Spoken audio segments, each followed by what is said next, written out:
Hello, in this video we're gonna check if the TCL TAB Max has a stereo speakers. So in order to do this, first one needs to locate all of the speakers on this device, and the two of them are located on the right side, here and here. And the same is on the left side, there's two speakers, one is right here and the second right here. Now we'll need to play the music or any constant sound. From there, cover the speakers with our fingers, and if this sound is coming from at least two of the sources or all of them, this means it's a stereo speakers. If the sound is coming from only one source, that means it's a mono speaker. So now let's play music.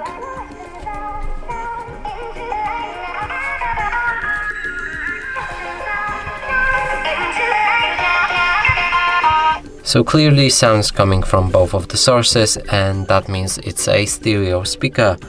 And that's it for this video. Hope you like it. Please consider subscribing to our channel, leave a like and a comment below.